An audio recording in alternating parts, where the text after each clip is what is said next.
Mimi sisikii, nasikia tu sauti. 10:17 inasema nini? 10:17. 10:17 Yesu alinasema tusiingie katika sinagogi lao tutapigwa. Kumaanisha tukae katika hekalu. Sasa swali liliuliza basi, wanawake je, wanastahili kuhubiri? Hilo swali linaulizwa sana. Lakini mpendwa, sikia hapa. Kama wanawake hawawezi hubiri, basi wale manabii waliokuwa katika Biblia kina Miriam na nani walikuwa na makosa? Muelewe hiyo. Kama wanawake hawahubiri, basi kina Miriam walikuwa na makosa.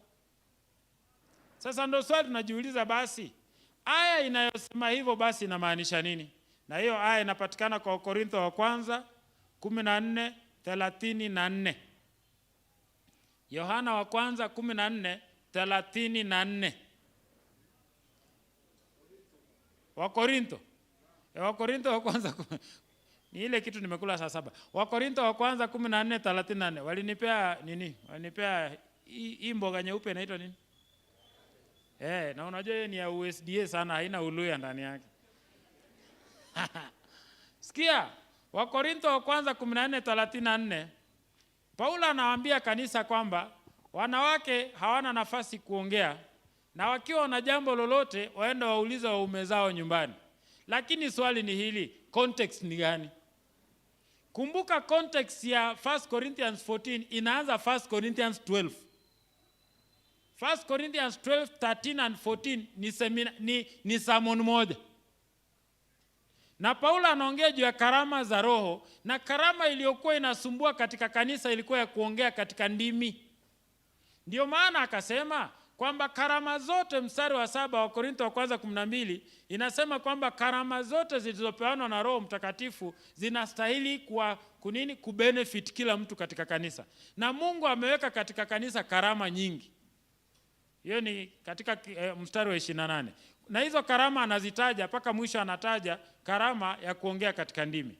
Alafu sikia, watu katika kanisa la Korintho waliona kama kuongea katika ndimi ndio kitu cha maana zaidi kuliko kitu chochote. Na hiyo pia iko katika makanisa ya leo.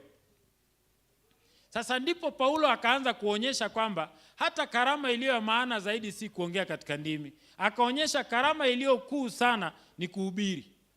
Inayofuata ni unabii, mstari wa 28. Inayofuata ndiye anafuatanisha hivyo ni ya 4 miujiza, ya 5 elders, ya deacons, ya 6 elders, ya 7 hivyo mpaka mwisho ya kuongea katika ndimi na kutafsiri. Sasa sikia. Basi ni kwa nini Paulo anawaambia waseme hivi? Anaponena katika 14 anasema in 1 Corinthians 14 anasema vile watu wanastahili wanene katika ndimi. Na anamalizia anasema na wanawake basi wasiongee katika kanisa. Kumaanisha nini? Topic ya verse 34 lazima ifanane na the entire chapter 14. So verse 34 inaongea bado juu ya ndimi. So kumaanisha wanawake walikuwa ndio wanapiga kelele wakisema wanaongea katika ndimi, lakini ndimi zao zilikuwa za uongo.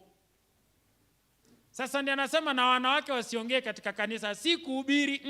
Anamaanisha wasiongee katika ndimi katika kanisa kwa sababu ndimi zao ziko na shida. Waende kama wako na jambo wauliza wanaume zao nyumbani. That was the point. Nimeua hiyo mada mbaya. Hiyo imekufa hiyo. When Jesus was crucified, he shed blood and water. What was the meaning of water? Sasa mimi ndajuaje? Anasema Yesu alitoa maji na damu, si ndio? Sasa si damu iko na maji? Yesu alipokuwa amekufa, kumbuka kwamba alidungwa nini? Si alidungwa alafu maji yakatoka. Na nini? Na damu. Hebu niwaulize, ni kwa nini alipodungwa kunatoka maji na damu? Wewe ukidungwa leo sasa ukifa ukidungwa utatoa maji na damu? There is a reason for it. Acha niwape reason. Sikiza. Yesu alipokuwa msalabani kulikuwa na great controversy kati ya Mungu na Shetani. Shetani hakutaka Yesu afe msalabani kwa sababu anajua akifa amemnyang'anya ufunguo wa mauti na kila kitu kwa dunia. Kumaanisha atakuwa ameikomboa dunia hino kutoka kwa mikono yake. Sasa Shetani aling'ang'ana Yesu ashuke Ndipo shetani akiongea na Mungu, kukawa na giza, Mungu ameshuka. Shetani anamweka Mungu kwa dock. Mungu ndiye alikuwa ameshtakiwa. Anaambiwa kwamba wewe unakufa kwa sababu ya watu, na hao watu hata hawakutaki, wamekukataa. Akapeana examples nyingi za kuonyesha hata watu hawataki Yesu.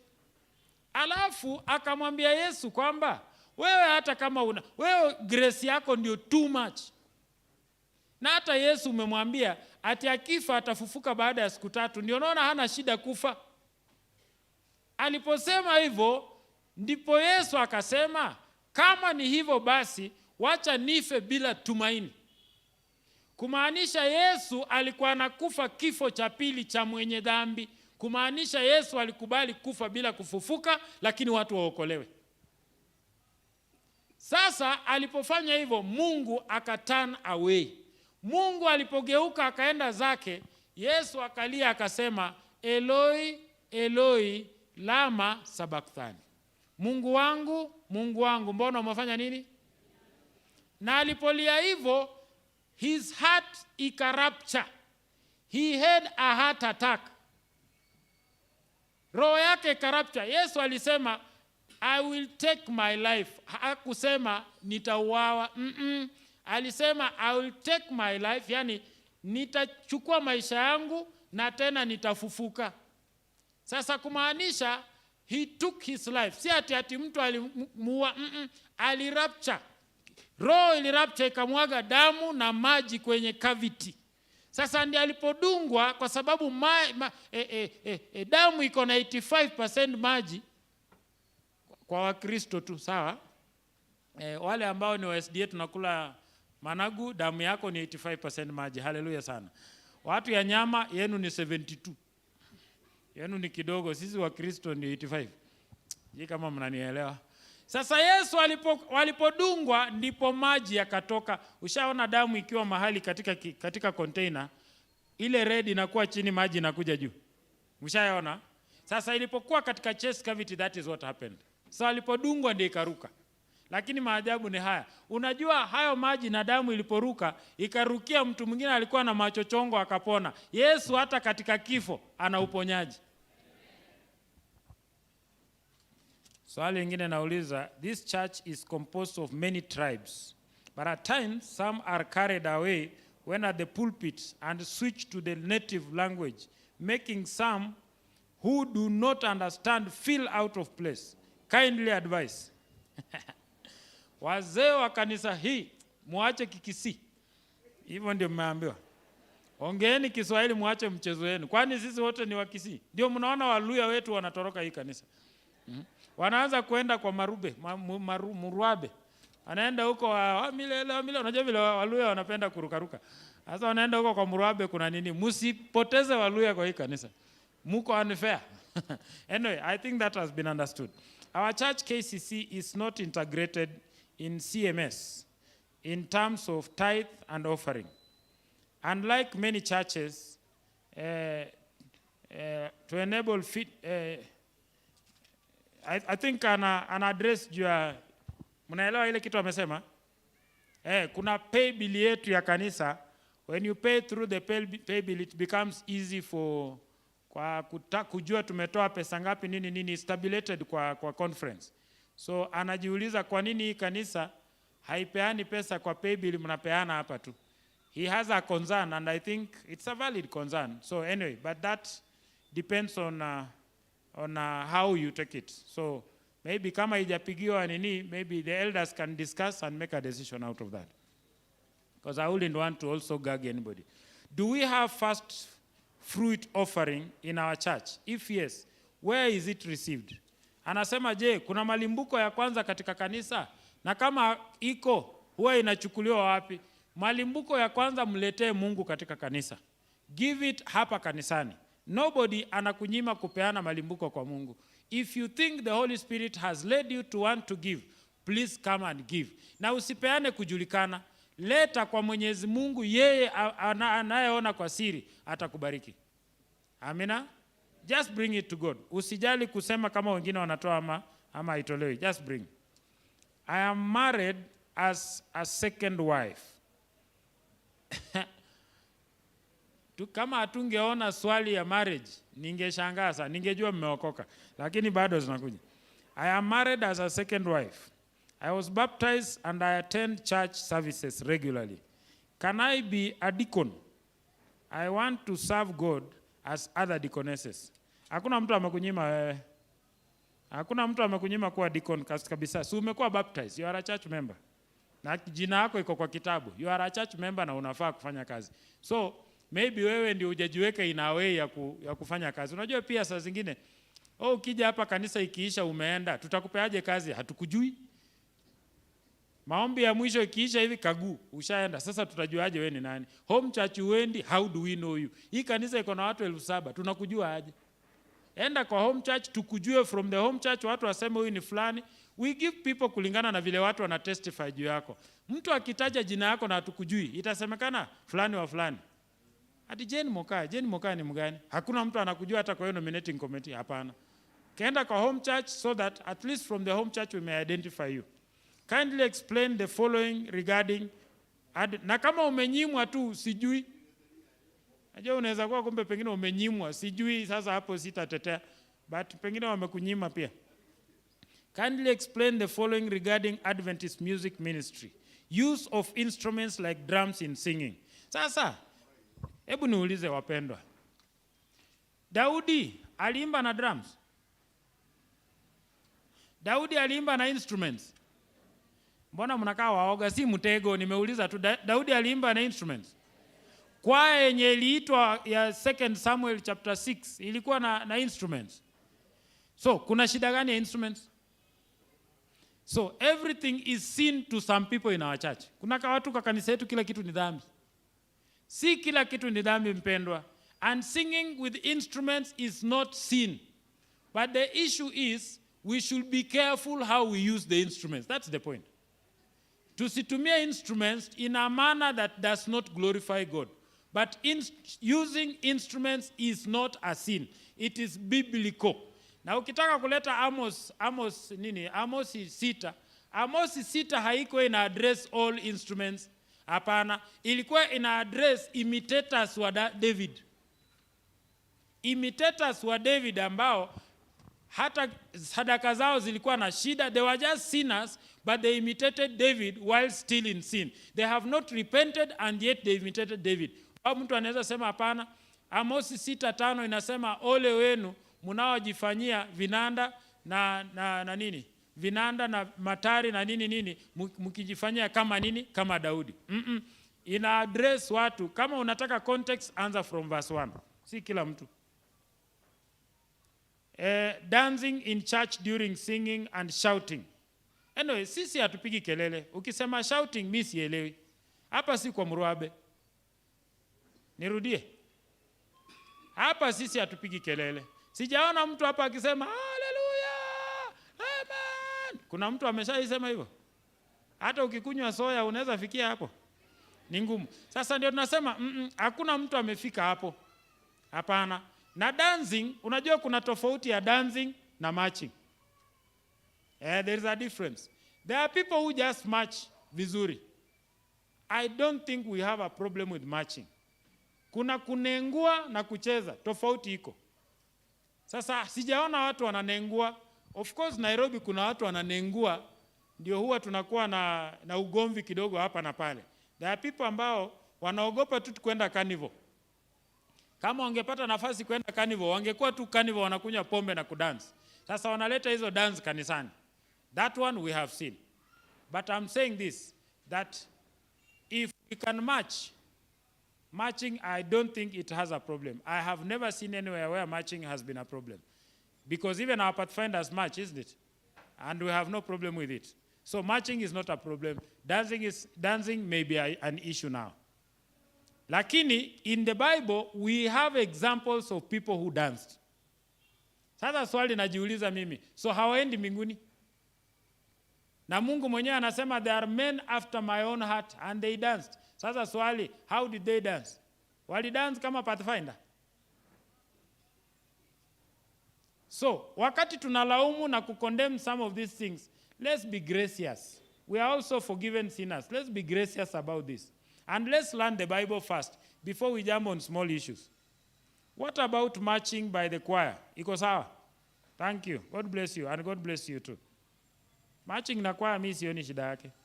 Hapana, we cannot, hatuwezi weka kila kitu ni dhambi kwa hii kanisa, hapana. Not everything is sin. It may show an appearance of sin at some point, but not everything that is done is sin. Not all marchings are sin. No. And I am sure that not all dancing is sin. Watu wakidance kwa harusi, traditionally, muziki ya Kisii, ni dhambi. Wana wa Israeli walikuwa wanafanya harusi na wana dance kwa tradition zao. So, Mungu anakubali traditions to a certain level. Acha niwape tradition moja, yenye Mungu aliweka tick hata kabla Waluya wazaliwe. Kuna tradition ya Waluya, huwezi oa relative, huwezi oa mtu wa klani yako, huwezi. Hata huyo mtu wa klani, mkiwa tu kuna ka relationship ka harufu ka clan, huwezi oa. Hata wa Kisii nyinyi lakini mlikopi kwetu. Sasa huwezi oa kwa Waluya. Sasa ndio unaona, hiyo kitu, si Mungu pia alisema huwezi oa auntie yako, huwezi oa sister yako, huwezi oa half sister, si ndio? So there are things that even God anaratify because he knows why he said so. So, hiyo sasa unaweza sema wewe kwa sababu wewe ni Mkristo utaoa? You can't. So there are things that we must also accept. And also remember, the Bible was written in the Jewish culture. So not everything as 100% may apply. We must be careful about how we take it. There are things our Kisii ambayo si dhambi kufanya, however traditional they may look. Ile nakuja mwisho elder unaniwekea chini. Ndio nisijibu maswali ya watu wa kuchelewa. Ile inakuja sasa unaweka chini ndio nijibu ya juu. Asante. Kindly explain where the teachings of prophecy went to in churches.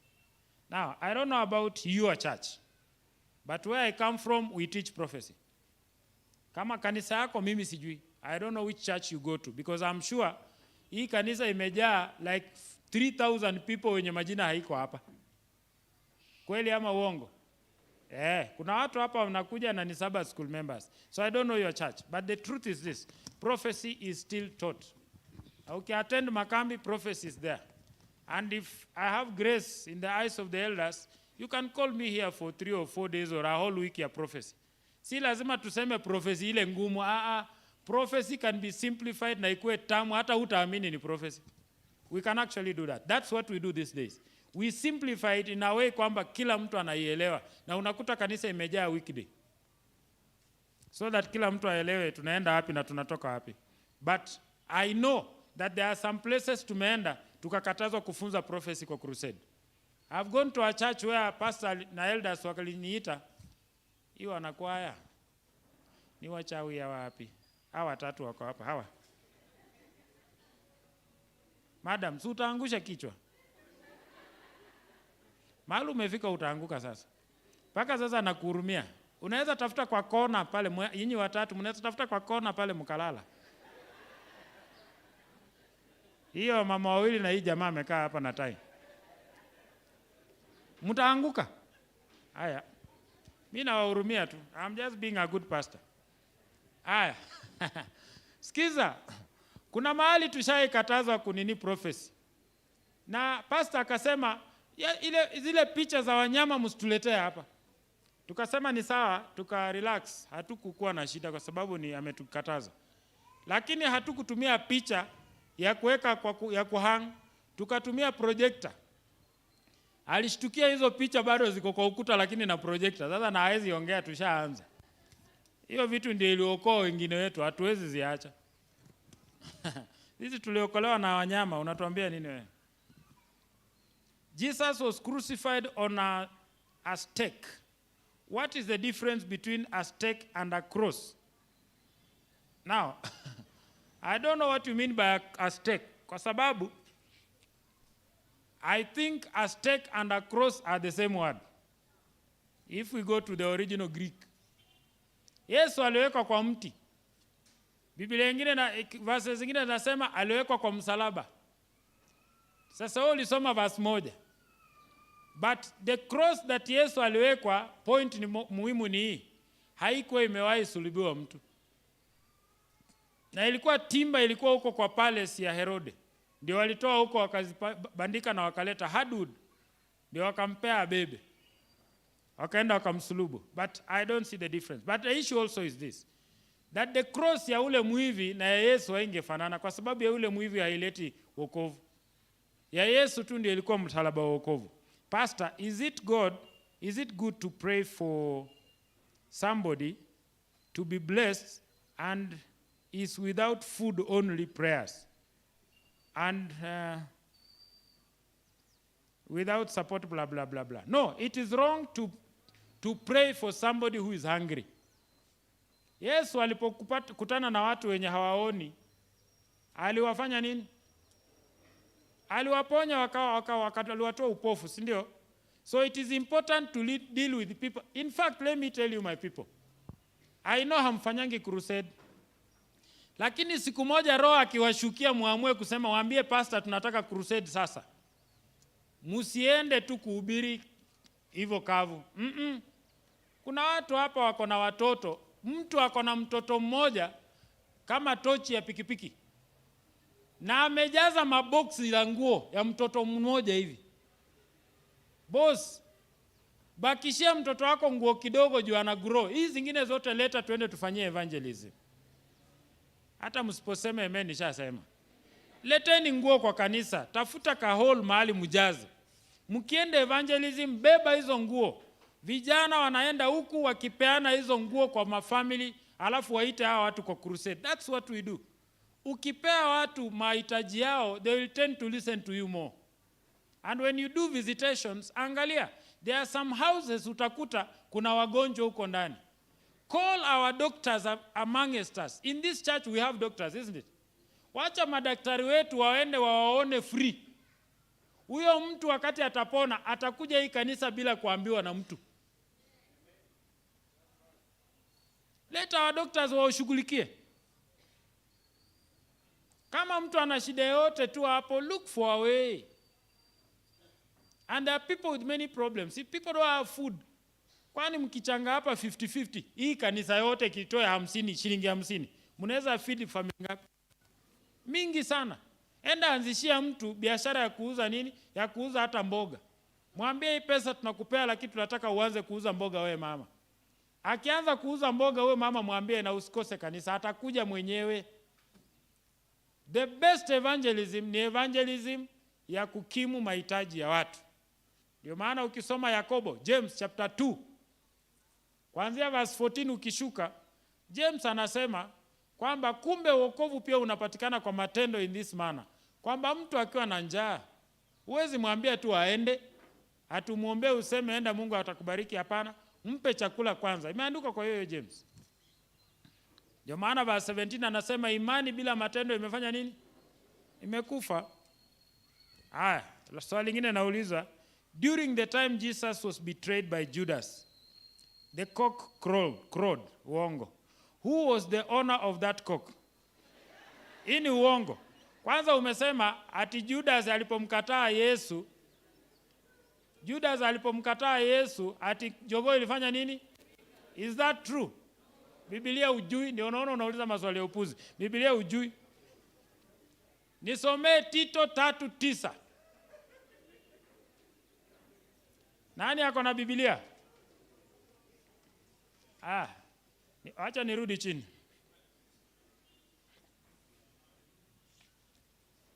Wapi women ministry? Women ministry kujeni hapa nyuma yangu. Tito 3:9 inasema nini? Nani amepata? Tito 3:9 Kiswahili. Maswali? Avoid foolish questions. Anasema acheni maswali ya upuzi. Hiyo kuku hatujui ni ya nani, ni ya Muluya.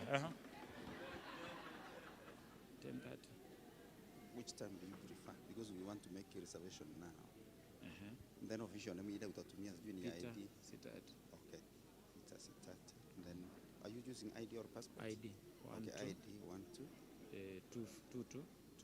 1 2 4 4. Sorry. 1 2 4 4 2 4 2 4 7 1. 7 1. So which time? Hizi ndio ziko. Bei iko sawa. Yes. Bei iko 7. Acha niende na hii. Good. That was our choice actually.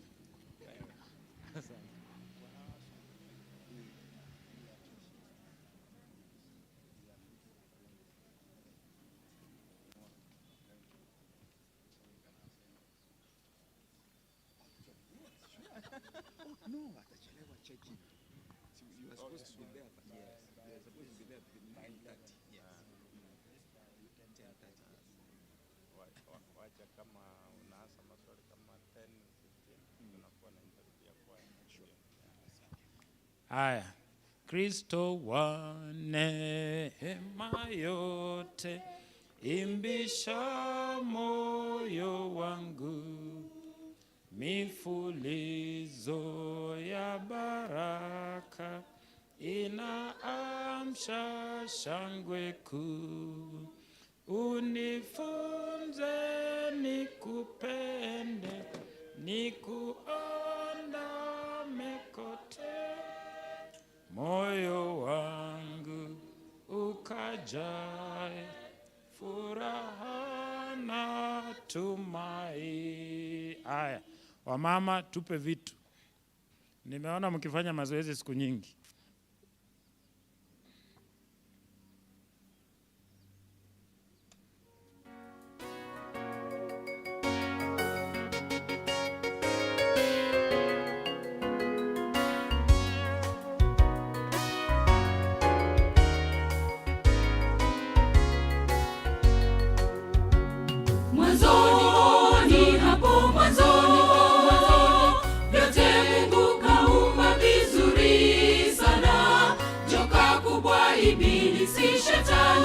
Shetani kaharibu uumbaji wa Mungu.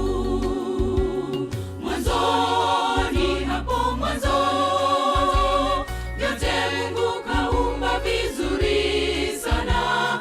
Joka kubwa ibilisi shetani kaharibu uumbaji wa Mungu.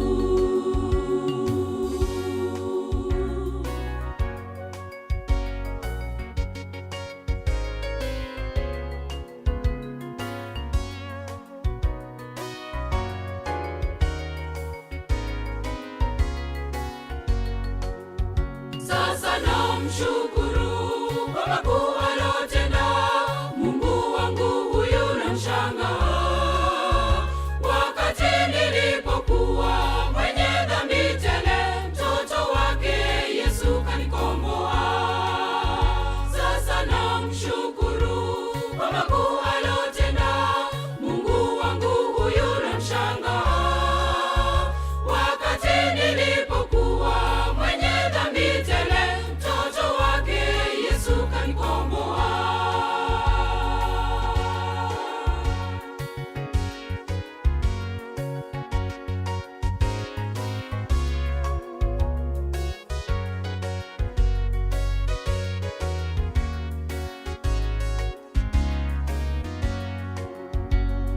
Alinifilia msalabani, kifo chake tumaini langu. Sasa mimi si mtumwa tena, bali ni mrithi wa mbingu. Alinifilia msalabani, kifo chake tumaini langu. Sasa mimi si mtumwa tena, bali ni mrithi wa mbingu.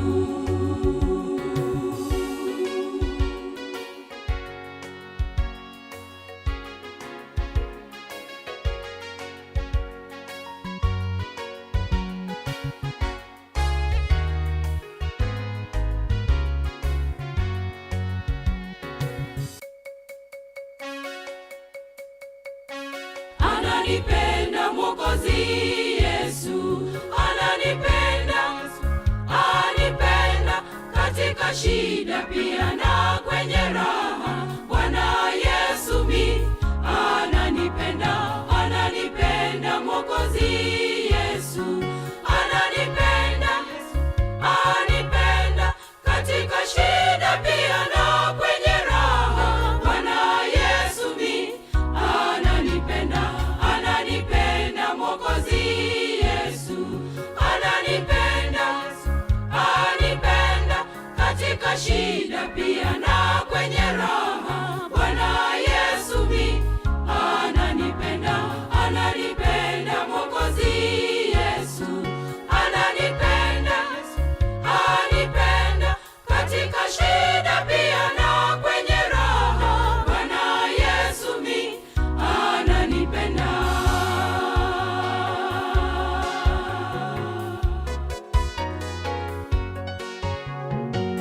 Nilipokuwa natangatanga dhambini, zama zile za kale, Imanueli kaniita, njoo mwanangu njoo. Nilipokuwa natangatanga dhambini, zama zile za kale, Imanueli kaniita, njoo mwanangu njoo. Hivyo nasema ananipenda Mwokozi Yesu, ananipenda, anipenda katika shida pia na kwenye raha. Bwana Yesu mi ananipenda, ananipenda. Mwokozi Yesu ananipenda, anipenda katika shida pia na kwenye raha. Bwana Yesu mi ananipenda, ananipenda. Mwokozi Yesu ananipenda, anipenda katika shida pia na kwenye raha. Bwana Yesu mi ananipenda, ananipenda. Mwokozi Yesu ananipenda, anipenda katika shida pia na kwenye raha. Bwana Yesu mi ananipenda.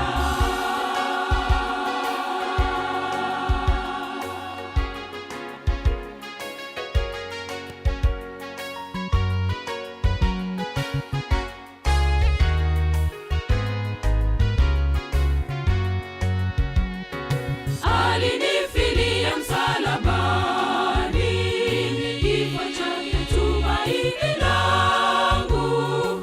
Sasa mimi si mtumwa tena, bali ni mrithi wa mbingu. Alinifilia msalabani, kifo chake tumaini langu. Sasa mimi si mtumwa tena, bali ni mrithi wa mbingu. Alinifilia msalabani, kifo chake tumaini langu. Sasa mimi si mtumwa tena, bali ni mrithi wa mbingu.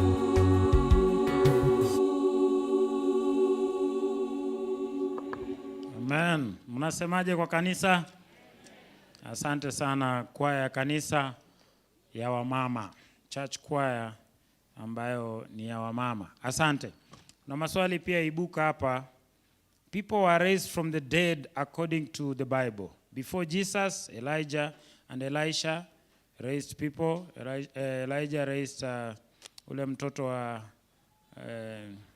ule mama kule Sidoni.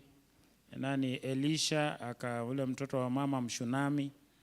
Alafu wakati wa Yesu alimfufua ule mtoto wa ule mama mjane. Alimfufua pia nafikiri ule mtoto wa miaka 12 ule wa Jairo. Alafu alimfufua Lazaro. Petro pia alimfufua Tabitha ule ambaye aliitwa Dorcas. Alafu Paulo pia alimfufua Yutiko kule Troa. Sasa swali anauliza, according to the examples given before, during and after Jesus, people were being raised from the dead. Can still God use one of the spiritual ministers to raise a person again? Sijui.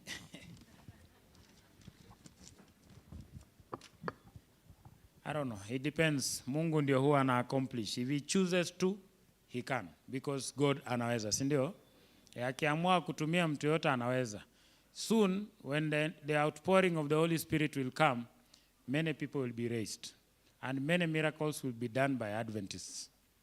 So that will happen. But also you need to realize this, that Satan will also imitate the miracles.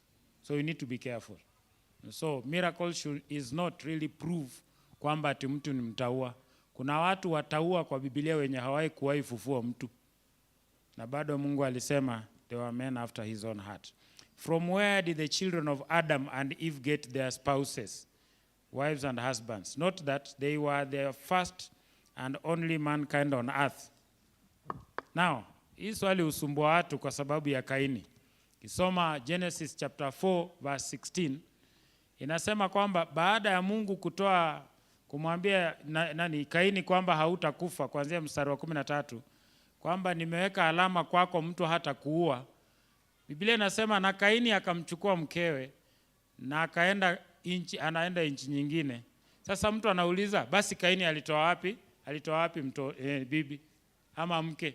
Ukisoma Genesis chapter 5, kumbuka kitu mpendwa. Genesis chapter 1 mpaka chapter 5 haina chronology. Haina particular chronology. Genesis chapter 1 ni mkutasari wa habari wa uumbaji.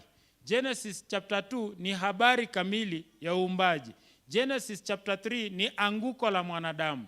Genesis chapter 4 ni uzao wa Adamu ulivyojiingiza pia katika dhambi.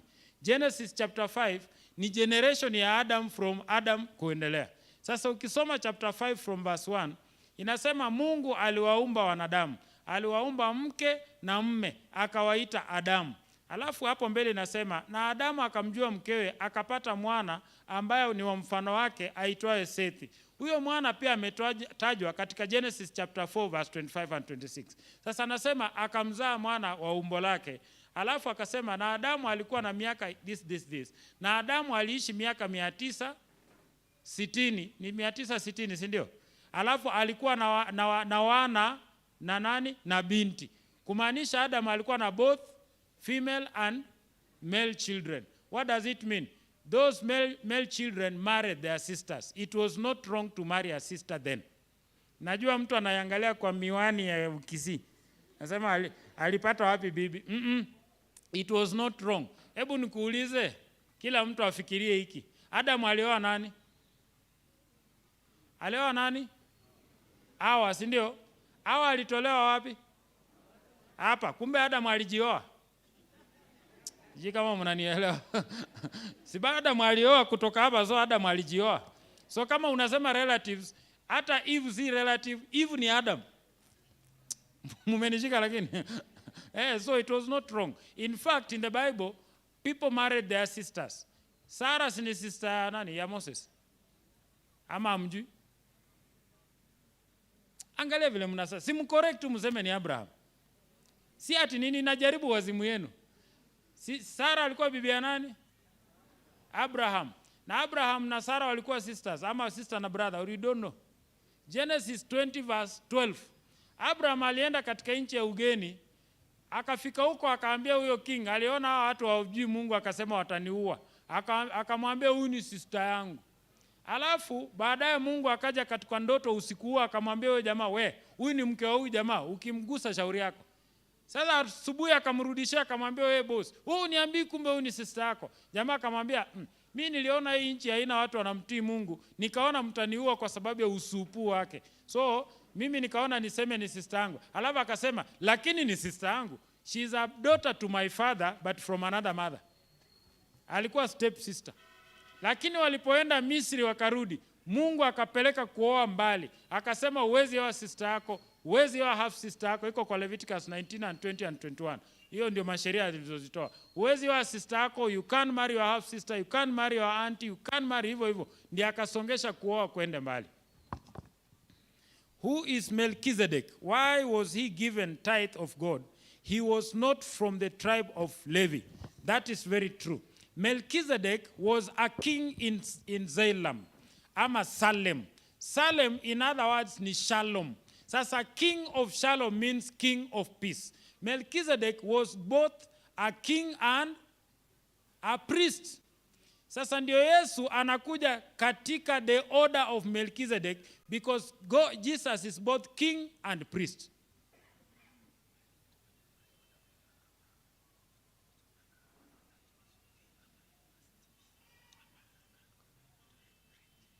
Sawa. Huyu msee kila sana mimi ni role model wake. Sasa kila sana niuliza vitu ndogo ndogo. Yeye ndiye alinileta hii kanisa by the Peter Mose the doctor. Sikia.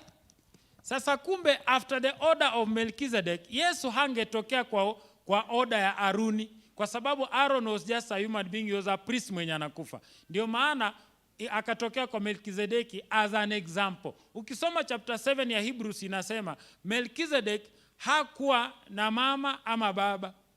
Kumaanisha si ati hana mama ama baba. Inamaanisha his birth was not registered. Si kuna Waturkana wa kutoka huko juu huko Turkana hata hawajui kama wako Kenya.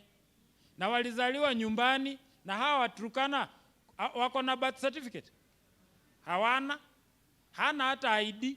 Huyo mtu ukisema akikufa leo akisafiri for the first time akuje Kisii akufe, mtasema ni mtoto wa nani? Hatujui. So Melchizedek pia birth yake was not registered. That is what it means. So the order of Melchizedek means just a simple thing. Kwamba Yesu anakuja katika hiyo order ya Melchizedek. Melchizedek was given by God as an example of Jesus. Just like Isaac was given by God as an example of Jesus.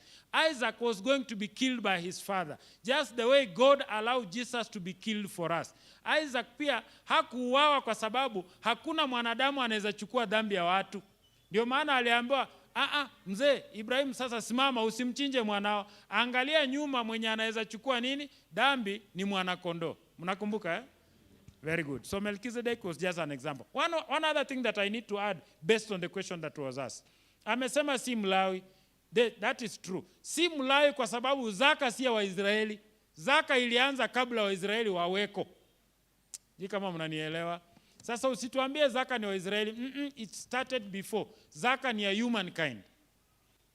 One of the most important characters of Christ Jesus is humility. Why is it rarely practiced nowadays in our church, religiously, starting with church leadership?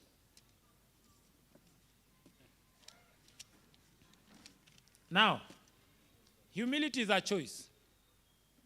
It is somebody chooses to be humble. But I can also say this. When you find Jesus and you accept him in your heart, humility comes as a fruit of the Spirit. So it depends. Kama mtu hana fruit of the Spirit, definitely hana humility. Na ukiona hauna patience na watu, maybe hauna the Spirit.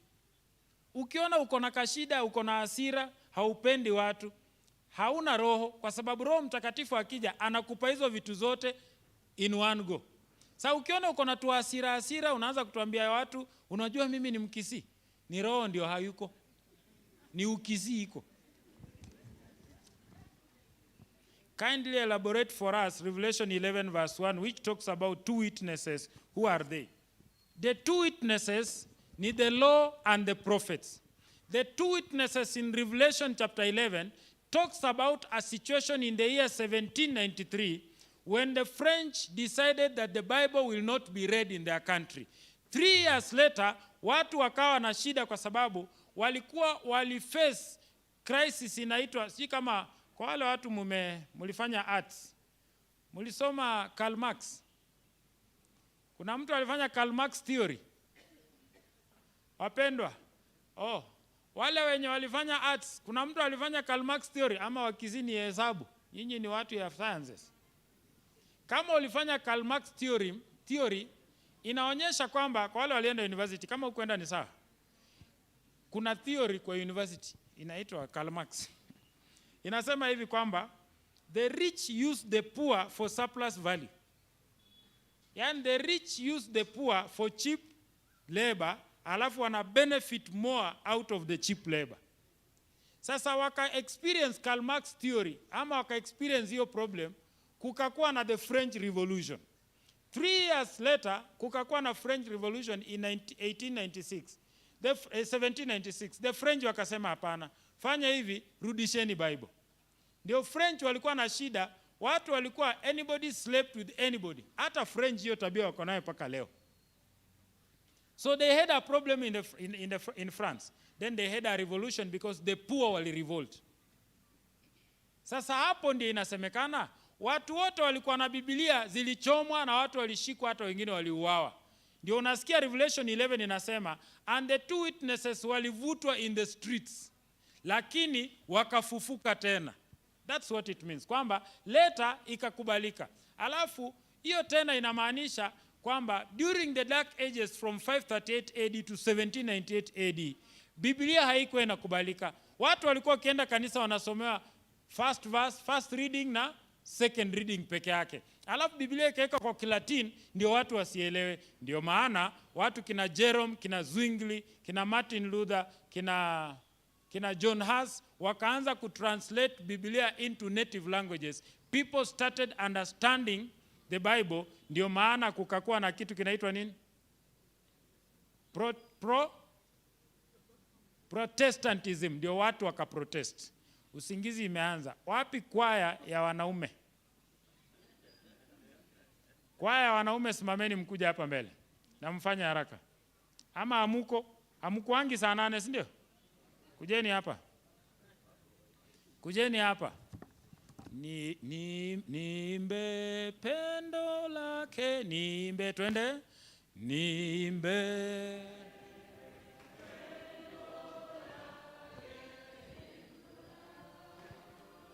Yesu Bwana sababu alitoka kwa Baba akafa. Nimbe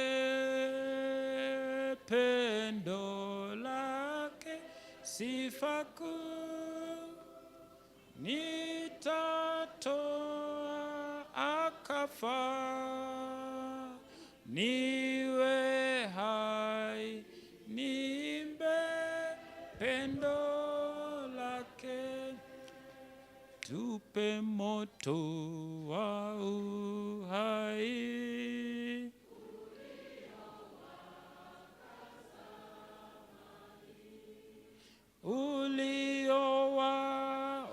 uliowaongoza juu wazee watakatifu, wapenzi wa Bwana, ije raha yenu. Imbeni nyimbo za raha, imbeni nyimbo za raha, za ibada yenu, za ibada yenu. Twenenda Zayu, mji mzuri. Twenenda juu Zayu, ni maskani ya Mungu.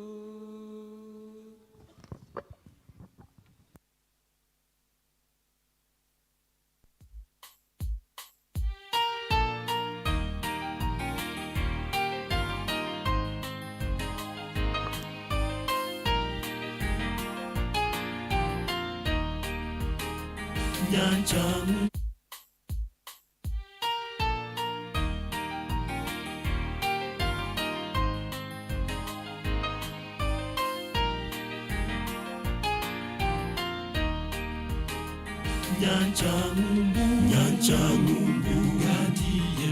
Gadiense Yemechando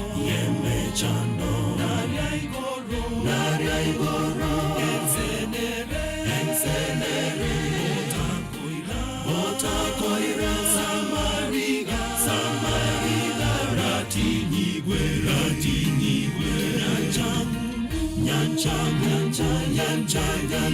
yemerinda naibunda banchwa bakonda ngebya wango natochige emechando tomenyeso tonene botambi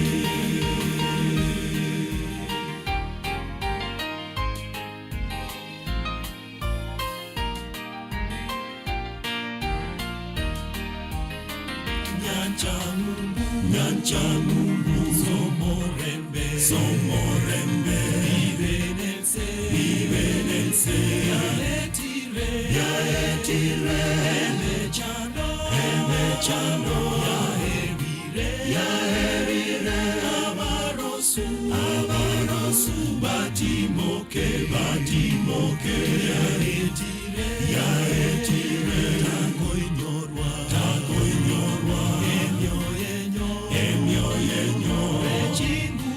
Rechinguru takobao amariga asevaria batorigwe nyancha yemerinda naibunda banchwa bakonda ngebya wango natochige emechando tomenyeso tonene botambi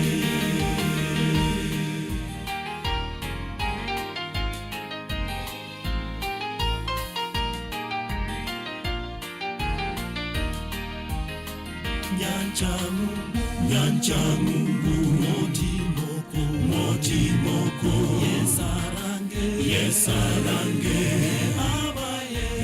abaye emerindo yaetire malaika bagotera nyancha yemerinda naibunda banchwa bakonda ngebya wango natochige emechando tomenyeso tonene botambi nyancha yemerinda naibunda banchwa bakonda ngebya wango natochige emechando tomenyeso tonene botambi. Wow, wonderful. Mungu awabariki sana enye mabuda wazito. Mungu awape nguvu mazee mkwetu mna kama hivyo. Aya, swali lingine laulizwa hapa. From the book of Mark chapter 9 verse 38 to verse 41. Please read and clarify because inanichanganya sana. Swali ni, does it mean that when Pastor Kanyari drives out demons, then we should keep quiet because they are right? What do you mean? Ama tutolewe mapepo juu anatumia jina la Yesu. Nani ako na microphone na nini? Anisomee hiyo. We get the context. Nani ako na mic na Bible? Microphones ziko nyingi tu. Haya, nafikiri mmoja amekuja. Mark 9:38 to 41.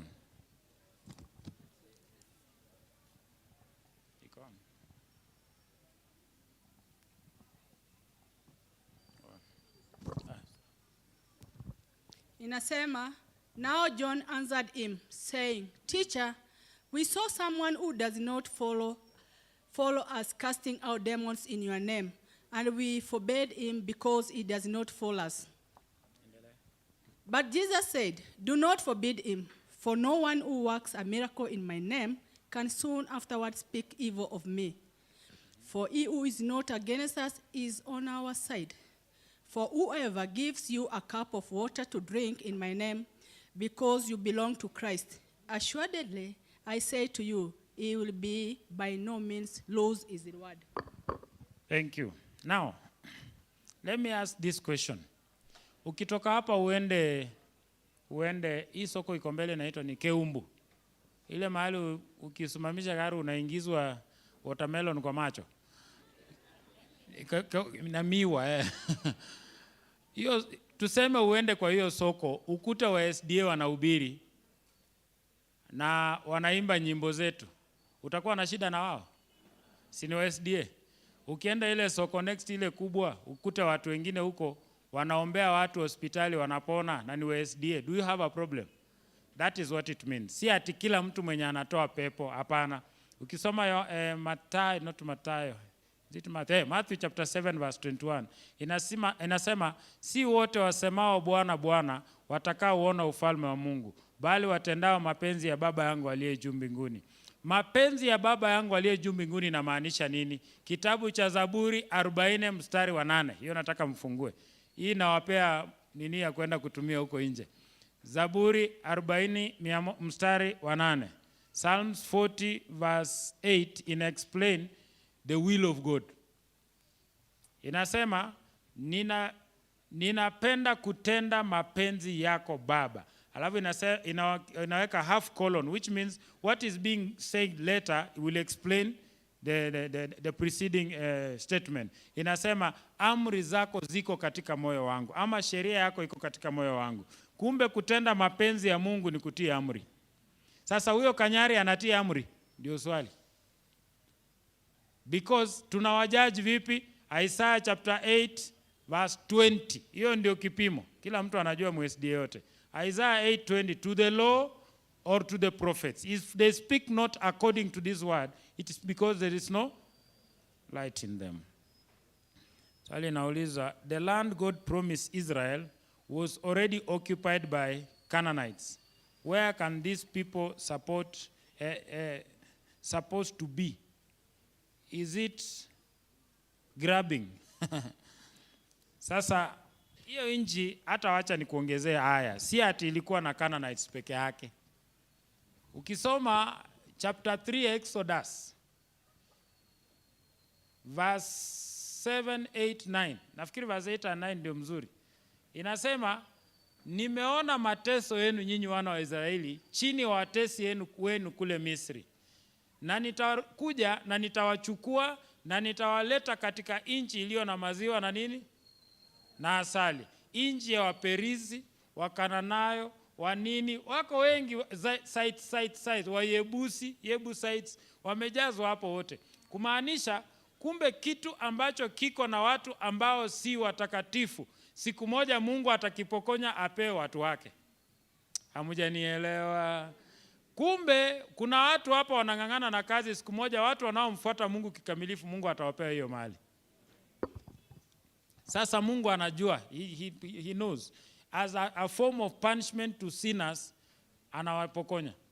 Ndio maana na kabila zingine aliambia Sauli, huwa Waamaleki wote. He was passing judgment against the Amalekites using people. Ndio maana Jeremiah chapter 51 verse 20 inasema kwamba I used you as my battle axe. Sasa walitumia wana wa Israeli kama shoka yake ya vita. Hello sir, kindly comment on a issue of clothes. That is ladies putting on trousers, shooting their nose, putting earring, and men shaving their heads with styles. Comment also please for the sake of the younger and upcoming generation, because they are copying what the adults are doing. Thank you. Now, hii swali ni ajabu, nimekutana nayo mara ya kwanza nikimaliza. Hii ni swali unakutananga nayo ya kwanza katika makanisa. But let me ask you, my friends, I want you to think about this seriously. I want you to focus your minds on the things that I'm going to say. Let me ask you, can you give somebody what you don't have? Wapendwa, unaweza mpa mtu kitu ambacho hauna? Swali nauliza, mtu ambaye pengine anavaa nguo fupi, shida iko kwa nguo ama kwa akili? Sasa unastahili kumng'ang'ana na yeye arefushe nguo ama ubadilisha akili? Mmenielewa? Lakini sasa Ukristo ule sisi tumefuata ni wa nje. Tunang'ang'ana na vitu vya nje na mtu ni nyang'au kwa ndani. Unang'ang'ana na mtu, anavaa earrings. Shida yake iko ndani. Why don't you give this person Jesus before ung'ang'ane na kwa nje yake? Nyinyi mnang'ang'ana na nje kwa sababu you do not have Jesus. Hamuna Yesu wa kupeana, so unang'ang'ana tu na mavazi ya watu. Na wewe, kwani ulikuja tu kanisani kuona nguo fupi? Ninaweza rudia hiyo statement. Wewe ulikuja kanisani kutafuta Yesu ama kuona ni nani amevaa nguo fupi? Na unakuwa aroused kwa kuona mtu ako na parts za mwili ziko nje, unakuwa aroused. Sasa kama unakuwa aroused, ukikuja Nairobi utakufa. You will literally die. Listen to me, my friends. Leave people alone. Give them Jesus. Jesus will teach them how to dress, how to eat. Jesus will teach them how to keep their hair. It is only Jesus who can do that miracle in a man. Kuna watu hapa, alitoka asubuhi anasema, wacha nivae haka kaskati. Nisikie mama mmoja ameniambia kitu ndiye atajua wazimu yangu. Alafu wewe na kierere yako unaenda kumuuliza. Unakutana ile wazimu alipanga for 1 week. Mnanielewa? Lakini wape watu Yesu wapendwa. Wewe najua una Yesu ndio unang'ang'ana na manguo. Sisi, by the way, let me tell you, you should know Jesus to the extent kwamba what happens outside you does not shake your faith. There is something called the power of the cross. When you know Christ to a certain level, hata mtu akija na nguo fupi, you can still sit with them and pray for them. That is the level of Christianity yenye mimi natamani. Mimi sitamani kushtuliwa na vitu ndogo. Atumevaa earring, kwani iko kwa masikio yangu? Si yangu ijatobolewa? What problem do I? Hiyo ni shida yako. But what I do is to lead you to Christ first. Shida tulionayo kwa hii kanisa, we save people to the church. We do not save people to Christ. Yesu alisema, enendeni ulimwenguni mote, mkawafanye mataifa kuwa wanafunzi. Alisema muwafanye mataifa wawe wa SDA. Enendeni mkawafanye. In fact, let me go theology kidogo. Yesu alisema, go ye into the world and make disciples. My friends, let me tell you, the command in that statement is not go ye. Go ye is not a command. The command in that statement is make. Making disciples was the main issue. Go ye therefore is not the main issue. The main issue is make disciples. So Yesu alituambia tumtengenezee disciples, wanafunzi. Hakusema tukuje tuwaonyeshe vile watakula. Tuwafanye wanafunzi wa Yesu kwanza, alafu Yesu atawafunza. Haleluya. Swali lingine nataka, kitu kingine nataka kusema. Lakini hata wewe umekaa hii kanisa for some time. Seriously, why should you dress in a skimpy way? Wewe pia sukue na ka testimony. Wewe sasa, how do you teach people outside in the office and everywhere? Kuna watu wakiwa nyumbani, mke wa mtu ako nyumbani, anavaa kinguo kingine kinaitwa dera. Hamujanisikia? Kinguo kinakaa haujui mbele yake na nyuma ni wapi. Wakati anatoka kwa nyumba, ndiye anavaa nguo za kumshika. Seriously, ukiwa nje ama ndani, ni wapi unataka kuwa attractive? Kwa nyumba. Wewe unanivalia hata unafanya hamu, hata lazima niwe washe generator ndio nikuwe na hamu. Hamjanielewa? Watoto wako hapa ndio mnaelewa ile kitu nasema. Yaani mnafanya paka nitafutilie hamu mbali. Lakini ukitoka nje watu wengine ndio wanaonyesha vile unakaa. Mimi ndio nililipa. Nyumbani ndio ndakana ukae hata ni kama hauna kitu. Unanielewa? Ndio nikikuona natetemeka. Easy family life. Lakini sikiza mpendwa, wakati unakuja kanisani, kuna vitu zenye hata wewe heshimu Mungu. Na si hapa tu, hata ukitembea kwa hiyo street, watu wanajua wewe ni MSDA. Give a good testimony of yourself, my friend. Usivaa ile yenye watu wanakuangalia wanashindwa. Hawa ndio wa SDA. Unatuharibia jina ukiwa huko nje. Hata huko nje bana vaa vizuri bana. More so when you come to church, dress even better. Let God be glorified. Kuna watu hapa, acha niwaambie wasichana wadogo wala mjaolewa mko hapa. These men, their minds are wired in a certain way. Ukivaa nguo imejishika sana, wanajua you are available.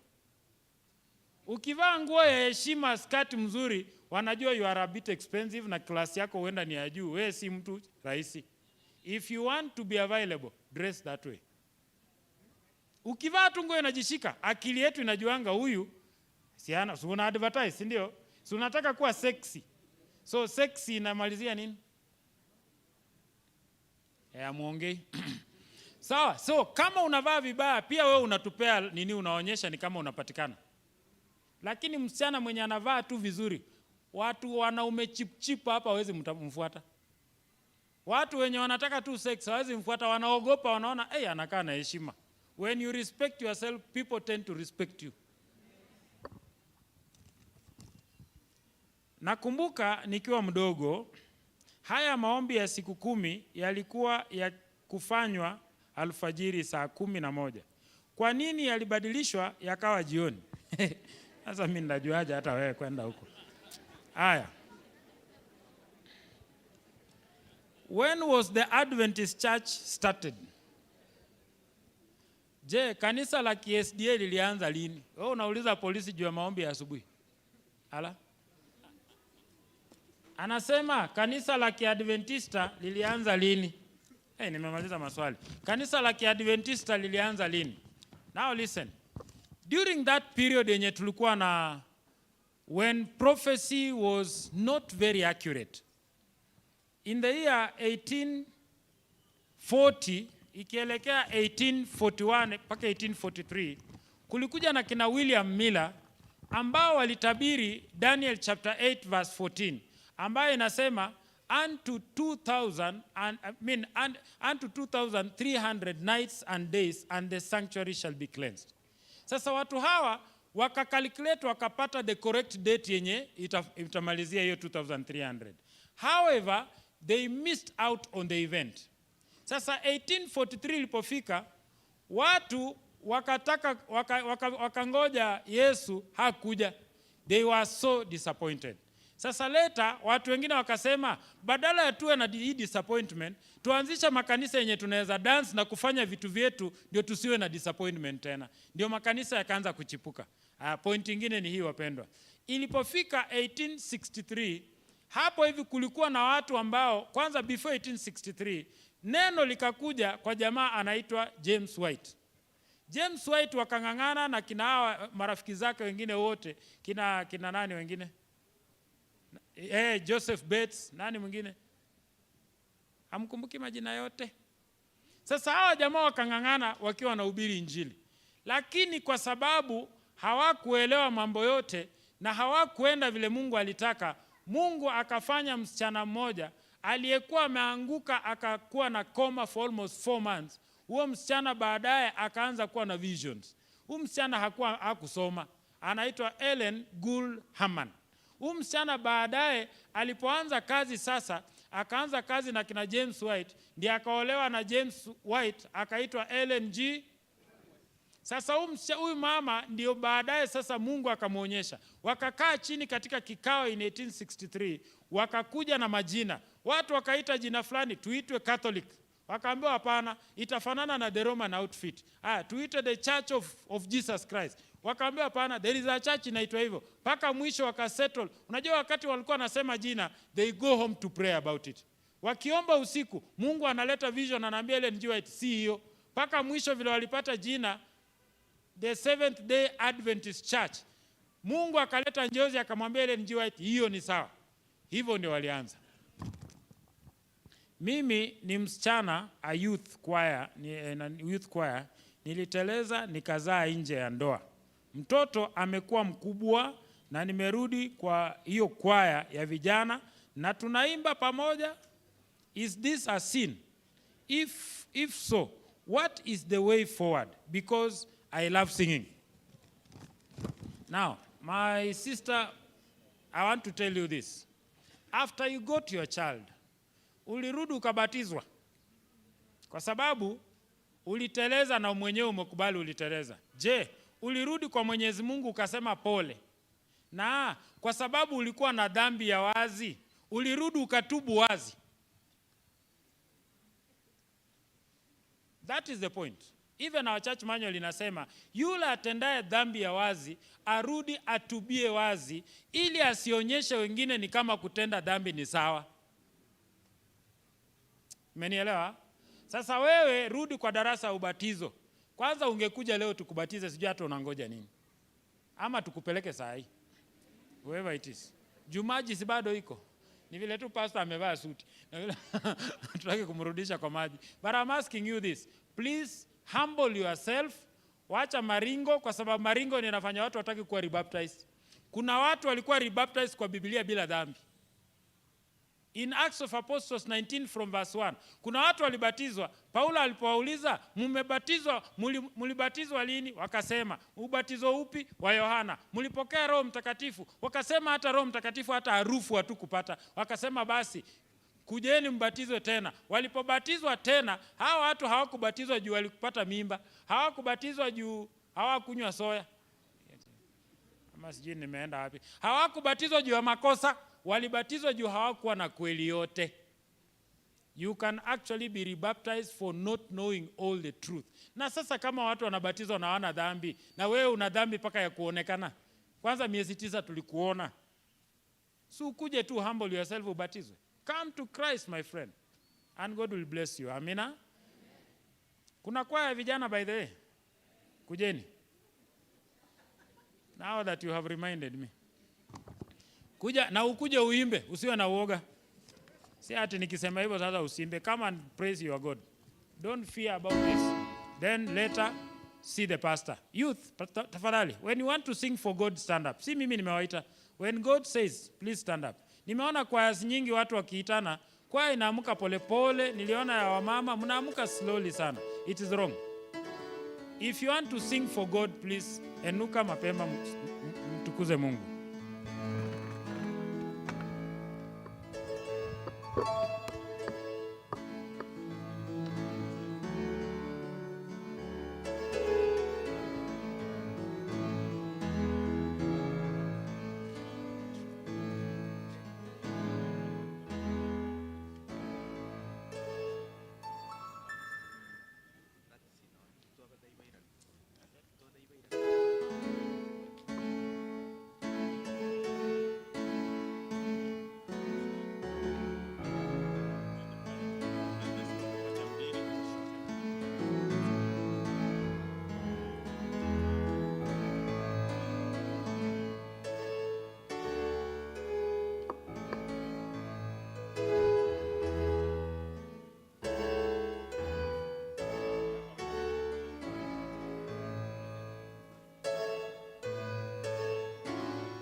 Kisha kaondoka, kaponda raha anasa, mali yote yalipokwisha, akarejea nyumbani. Mwana mpotevu alihutubu babaye, nipe mali yangu, nigawie kilicho changu.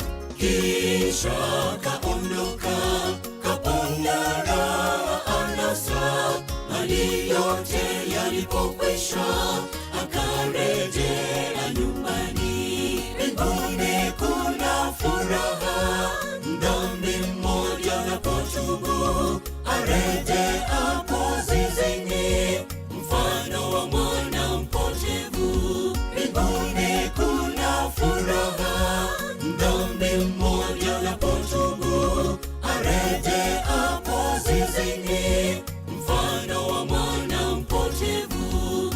Umetanga mbali na Yesu, umerudi nyuma kiroho, ni heri urudi nyumbani, Mwokozi akungojea. Umetanga mbali na Yesu, umerudi nyuma kiroho, ni heri urudi nyumbani, Mwokozi akungojea.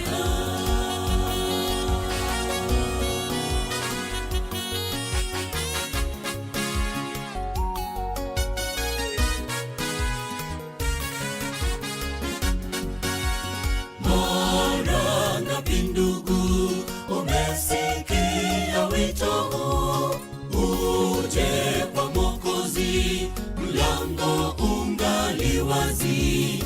Raha za dunia ni za muda kitambo tu, usonge kwa Mwokozi, usijezama dhambini.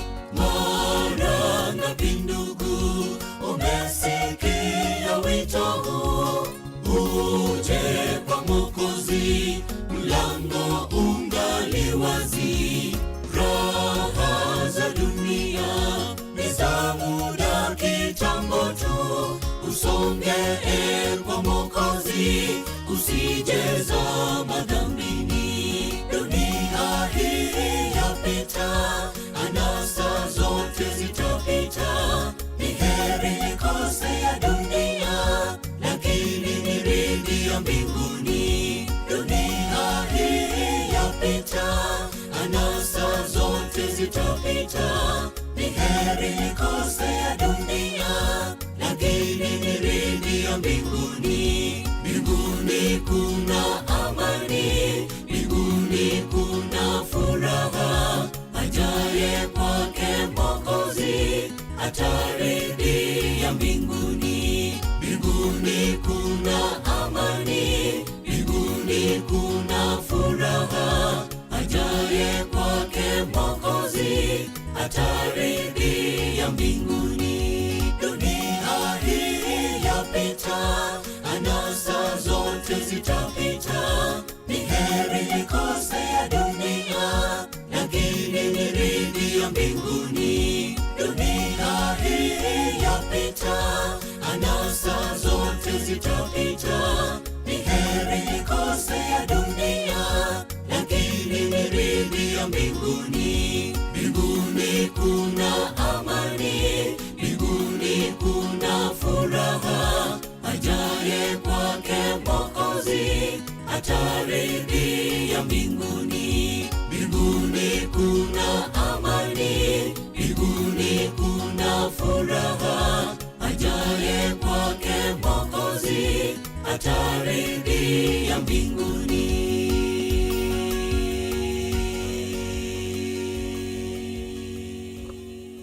Amen. Mnasemaje? Mbona youth si wengi? Najiuliza tu, na vile wanaimba poa. Mbona si wengi? Na wiki mzima, youth waliwahi itwa kuimba? Hawakuitwa, si ndio? Hawakuwa. Hao vijana niliwaona church. No, I taught them at some point and they were there. Na mliwahi waambia wataimba? Mliwaambia nyinyi ndio elders.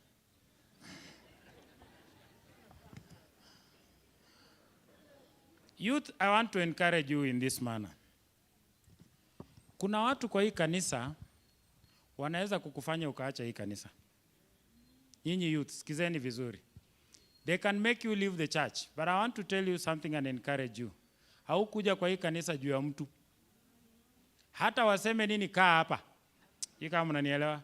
Kaa kwa hii kanisa. By the way, some of them karibu wakufe. Kaa. Usiende. Don't leave the church because of anybody. Let me also tell you something. Unajua kuna watu wanang'ang'ana kuangalia youths na kusema ati wanafanya hivi na hivi. Wewe ninajua ni uzee na kufanya ufanye hiyo ujinga. Kama ungekuwa young, hapa tungekuwa atuongei. Kuna watu hapa wangekuwa ni worse. So youth, sikizeni.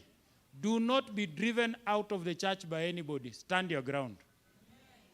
Hallelujah. Kaa ngumu. Msikubali ati mko wachache mnaogopa kuimba, hapana. Endeni mfanye practice yenu. Ninajua nyinyi ni masafara. Hamna doo kama ya wamama na pesa kama ya nini. Kuna watu hawataki kutoka kwa viti kwa hii kanisa. They will make sure kwamba they run you out of church. Do not leave this Kisii Central SDA Church. Nyinyi ndio kanisa letu la kesho. Kaa hapa. Hapa naona nywele zote ni nyeupe. Hii ni waiting, majeneza zinangoja. Sisi karibu tukufe. Unafikiri mimi nitakaa for a very long time? Hakuna. There is a time I will die, si ndio? So watoto wangu nisipowafunza na niwalete karibu na Mungu wataenda wapi? Na nyinyi pia na midomo kuongea juu ya watoto wa watu. Wewe watoto wako wamekushinda, unang'ang'ana na watu kwa nini? Watoto wako walienda ng'ambo wanakunywanga pombe huko. Ni manyang'au. Alafu wewe kazi yako unaangalia tu watoto wa watu kwa kanisa. Kaa kwako, funga umbwa zako kwako. Youth, kura zangu zimerudi. Haya, sawa. When a person dies, where does the soul go? Comment on soul and spirit. I think this should be the last question because it's a very important question. Hizi ngine mnisamee. We have other small things that we must do because we must give people testimonies, ndio? I'm sure kuna watu Mungu amewabariki wiki hii. Na ukiitwa testimony tafadhali, usitulete isei. Usitulete maneno mengi, go to the point. Kuna watu wanakuja hapa paka hata ati mimi naongea wa mwisho. Ni kama testimony yako itatupeleka mbinguni. Wewe ukipewa nafasi, toa testimony fupi, waachie wengine, we want to go home. Si ndio? Haya, sikiza. Je, mtu akifa soul inaenda wapi? Hilo ndio swali. Kwanza wacha tutafute soul ni nini. Genesis chapter 2 verse 7. Mwanzo 2:7 ndio the first time the word soul is mentioned. Genesis 2:7 inasema, and the Lord God made man from the dust of the ground, and he breathed the breath of life through his nostrils, and man became a living. Kumbe mtu, a living soul is equal to, tufanye hesabu, a living soul is equal to dust plus breath of life. Umenielewa? Breath of life plus dust is equal to a living soul. Sasa tujiulize, na mtu akifa basi what happens kwa hizi vitu, kwa hii living soul? In the book of Ecclesiastes chapter 12 verse 7. Ecclesiastes chapter 12 verse 7, this is what the Bible says. Inasema kwamba mtu akifa mavumbi hurudi mavumbini. Alafu inasema na roho humrudia Mungu aliyeitoa. Swali tunajiuliza, Genesis chapter 2 verse 7 haikusema roho, ilisema pumzi ya uhai. Hapa inasema roho inamrudia Mungu. Huku inasema ni pumzi ya nini? Ya uhai. Sasa swali tunajiuliza, je, pumzi ya uhai na roho ni kitu kimoja ama ni vitu viwili tofauti?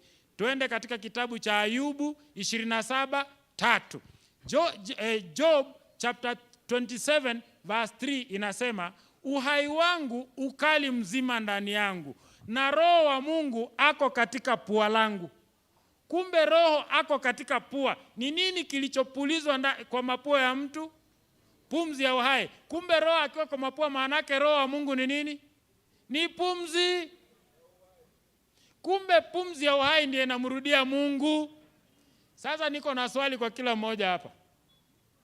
George, nimekuona. How comes I didn't see you early? This is my younger brother from another mother. Their family is my greatest. They are actually brothers. We have grown together.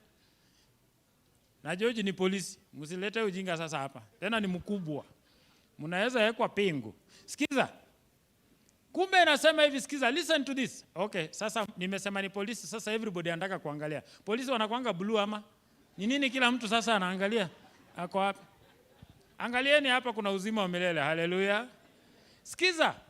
Sasa ndio tujue basi, kumbe pumzi mtu akifa inamrudia Mungu. Swali, kwani pumzi ikimrudia Mungu inakuwa mtu? Hiyo ndio swali tunajiuliza. Hebu niwaulize, pumzi, fikiria pumzi. Ukiweka pumzi kwa sheli ile iko hapa chini, uweke gari pumzi. Hii gari iende ifike Keumbu kwa State House, ipate puncture. Hiyo pumzi inatoka Keumbu inarudi sheli. Mmenielewa lakini Je, basi ikisema pumzi umrudia Mungu ina maana ya nini? Hebu niwaulize, nyinyi ni watu wa Mungu? Nyinyi ni viumbe vya Mungu? Huu mti ni kiumbe cha Mungu? Huu mti uko mbinguni? Uko wapi? Na una belong kwa Mungu, si ndio? Sasa kumbe inamaanisha hata pumzi inayotoka mtu anayekufa inaenda tu kwa belongings za Mungu, ndio kunasema inamrudia Mungu. Is as simple as that. Mmeelewa kweli vile mnaniangalia? Inaenda, ninasema kama wewe ni mali ya Mungu na hauko mbinguni, inamaanisha hata hiyo pumzi inamtoka mtu, si ati inaenda mbinguni, si ina join tu pumzi, ina join tu hewa. Ikijoin hewa, si hewa bado ni ya Mungu. So tukisema imemrudia Mungu na iko tu hapa, si bado tu nisema? Whether imeenda mbinguni ama imeenda kwa hewa, it still belongs to God. So ikisema pumzi umrudia Mungu, haimaanishi pumzi imetravel ikaenda mbinguni. Ni pumzi imeenda tu kwa belongings za Mungu. Acha niongeze kitu. Kitabu cha Ayubu 14 kuanzia mstari wa 10.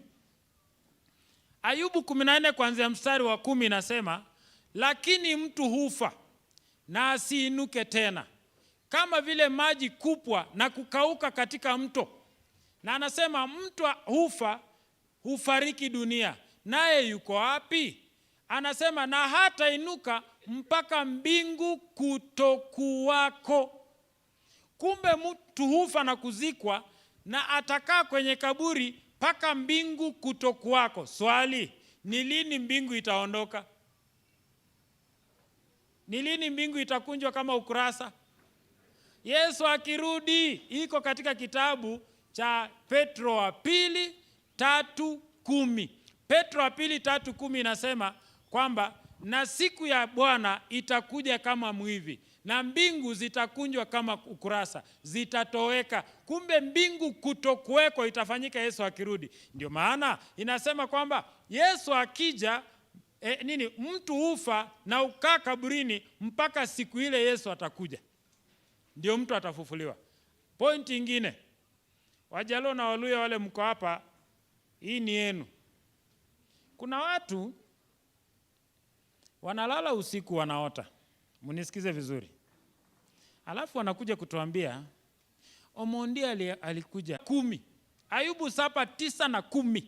Ayubu 7:9 na 10. Inasema kama vile wingu hutoweka na kupotea, ndivyo afae mwanadamu. Alafu sikia vile inasema, hatarudi nyumbani tena, wala mahali pake hapataonekana tena. Wajaluo na Waluya, hatarudi nyumbani. Sasa yule mwenye anarudi nyumbani ni Satan. Acha niongeze ingine. Mtu anaweza sema, si Samueli alienda akafufuliwa? Mnakumbuka? Mtu anaweza sema si Sauli alienda kwa ule mwanamke alafu akafufua Samueli. Sasa wacha nikuulize swali hata wewe. Kama Samueli akifa alienda mbinguni, si basi huyo mama akiita na Samueli si angetoka juu akishuka? Lakini Biblia isemi hivyo. Biblia inasema alizuka. Kuzuka ni kutoka chini kwenda juu. Kwani alitoka wrong side? Point ya pili, kitabu cha Mambo ya Nyakati, sio Mambo ya Nyakati. Inaitwaje kizungu? Chronicles. Mambo ya Nyakati wa kwanza 10:13 inasema Sauli alikufa kwa sababu alienda kutafuta ushauri kwa mwanamke wenye nini?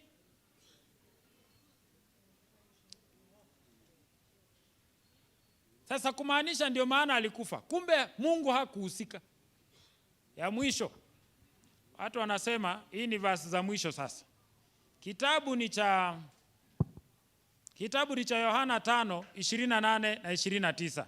Watu wanasema fulani alikufa, ameenda mbinguni, fulani alikufa, sijui nini. Sikiza. Kitabu cha Yohana 5:28 na 29. Wale wanaolala hii inaweza wasaidia sana, alafu mlale. Amka alafu nikisema alafu mlale. Sasa inasema hivi Yohana 5:28. Inasema kwamba ati msistajamie mambo haya. Siku inakuja ambayo watu waliomo makaburini watafufuka. Alafu sikia, waliotenda mema kwa ufufuo wa uzima na waliotenda mabaya kwa ufufuo wa hukumu. Kumbe waliotenda mema na waliotenda mabaya wote watafufuliwa. Kumaanisha wote wako wapi? Kaburini. Kuna mtu anaweza sema na ule kijana ambaye alikufa na Yesu msalabani, mnakumbuka? Lakini hiyo nafikiri tulidiscuss Saturday, ama si kusema kwa mahubiri yangu. Ile kijana alisema, Yesu alimwambia, amin, amin nakwambia leo hivi nitakuwa nami wapi? Nili explain, si ndio? Tena niongeze aya, Yohana 20:17, Yesu alikuwa amefufuka akaenda kwenye bustani karibu na lile kaburi. Mariamu akiwa pale, Mariamu akasema, akasikia Yesu akamuita nyuma, Mariamu. Alipogeuka akafikiri ni mtunza bustani. Nimeanza mstari wa 11. Akafikiri ni mtunza bustani.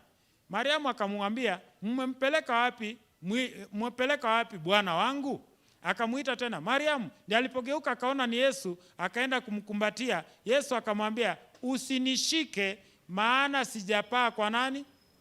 Kwa Baba yangu. Swali nauliza wapendwa, basi huyo mwivi hiyo Friday alienda peke yake? Juu Yesu hakuenda mbinguni Friday, alienda Sunday. So, huyo mwivi alisneak.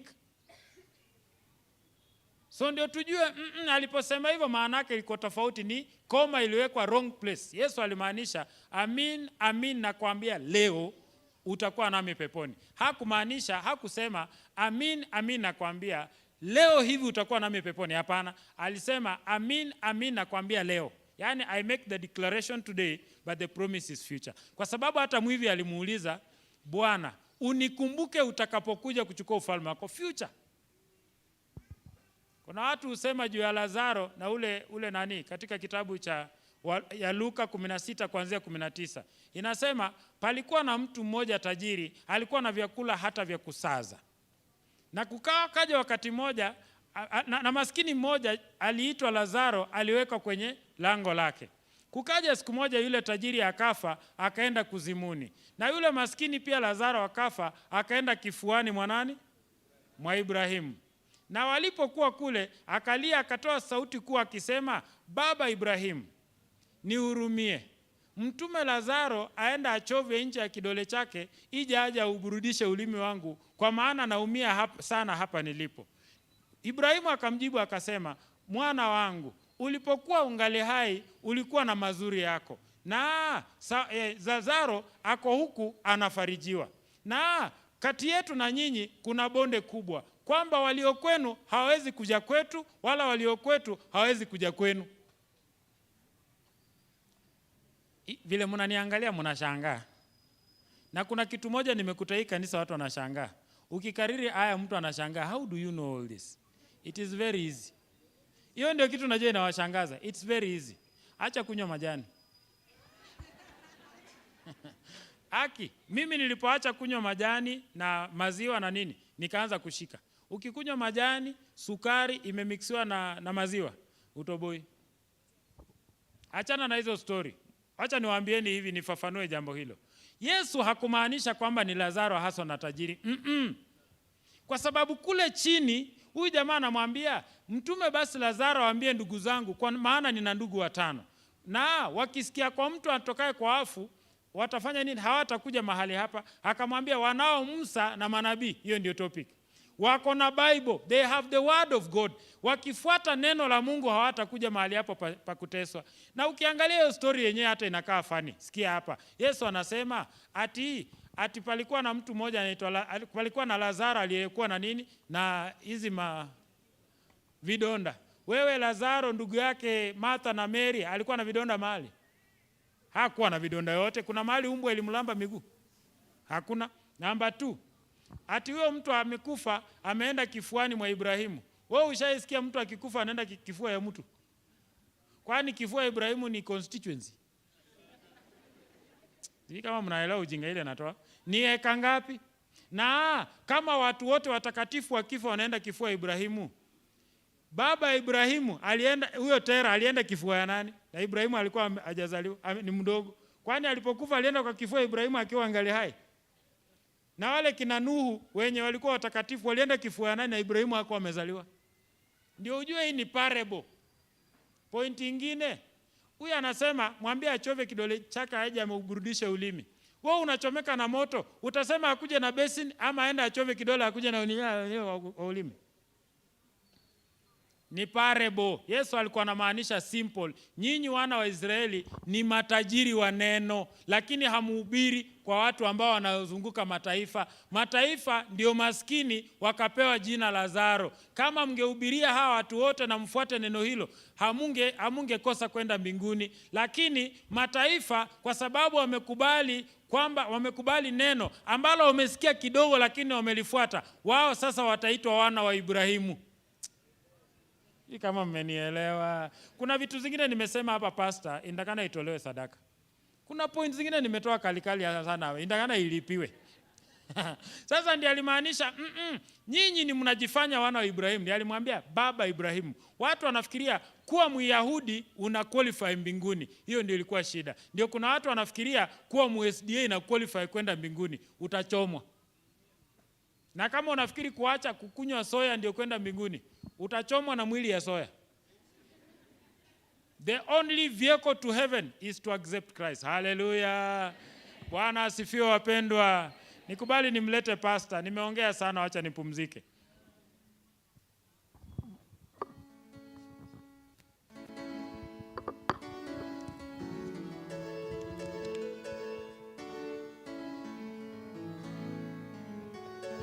Asante sana mchungaji.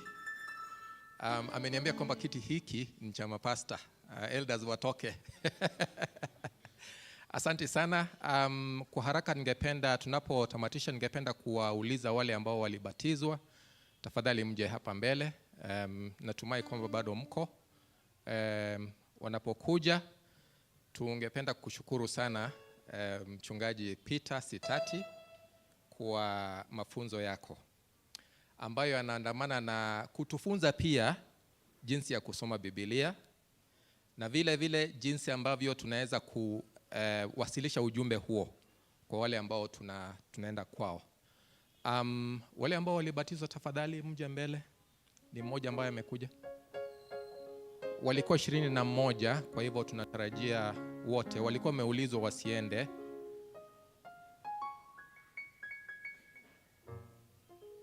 Asante. Na mharakishe kidogo ili tuweze kutunza wakati.